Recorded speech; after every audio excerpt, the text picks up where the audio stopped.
ஏழைகளின் நல்லுழைப்பு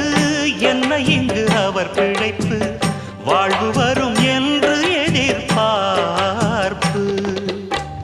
வீணாக இழுக்கும் அம்பு வினையாகும் கை கலப்பு